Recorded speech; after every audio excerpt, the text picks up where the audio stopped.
What's up everybody? This is my thoughts on the RMS 28-foot trailer. So I purchased this trailer from a place called Ultra Trailer Sales in Waldorf, Maryland. Got it brand new, 0 miles on it. And I've used it now probably 4 or 5 times. And there's definitely some things that I would like to see changed that I'm going to change myself, and some stuff that I super like. Now we can just work front to back. The jack is really nice. It works really well. I really like how these are put on here with like these lugs. A lot of the cheaper trailers is kind of just like bolted onto here or something like that. I really like how they, thought about it and did all this stuff. As for all of the brake stuff and fuses and stuff like that, it's all in its own thing. I like that they're all in like weatherproof boxes and stuff like that. It's super nice. Comes factory with a winch mount, which is huge. Comes factory with these right here, little stoppers for like if you're hauling trucks or something, so you can pull up to it. Thing that I find weird is there's a step on this side.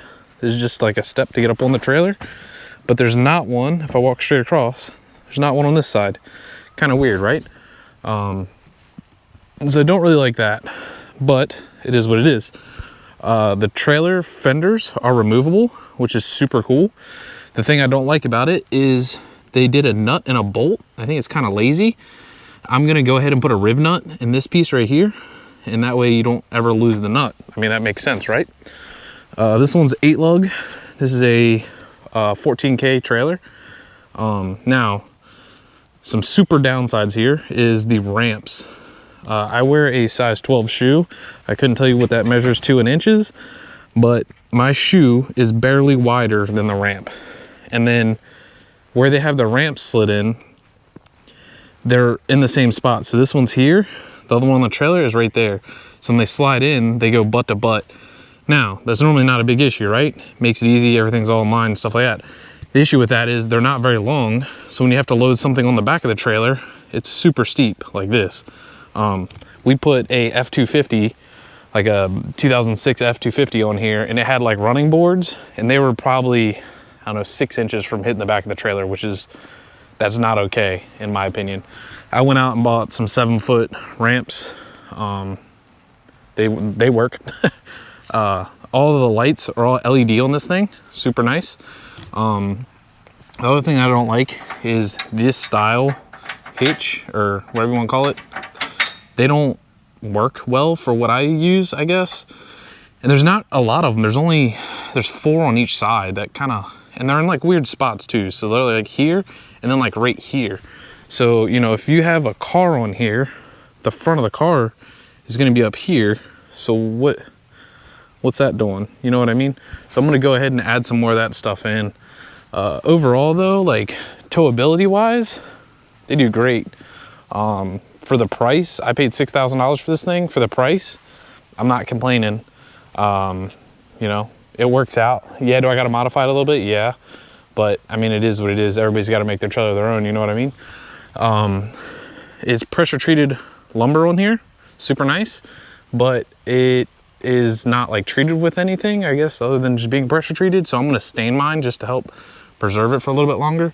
The 14K trailer, my understanding, the reason I got this one, the 14K trailer is bigger frame rails and stuff like that.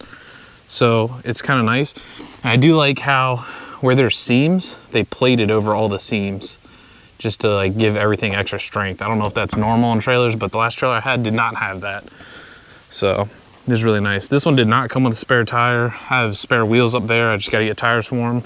But I mean, overall, if y'all are looking for some RMS trailers, pretty nice. My understanding, the guy that sold me this trailer said that RMS, they're down in Georgia, and the guy was selling trailers and decided like the wait times on them were too long. He didn't like how they were being like rush built and they were like kind of junky. So he went and started building his own trailers, and you can tell this thing's nice. For me, we haul like the 350Z over there, a lot of like low drift cars and stuff like that.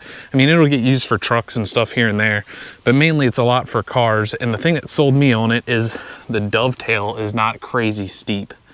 So that has its benefits and its drawbacks for sure, but I really like the long dovetails that aren't super steep. Downside to it is this back isn't like lower than a normal dovetail, but I compensated for that with the longer ramps. So this setup works for me. I like it. We're gonna be using it in a lot of future videos. If this is something you guys are interested in, drop me a follow. Yeah, that's what I think about the RMS 28 foot, 14K weight trailer. See y'all.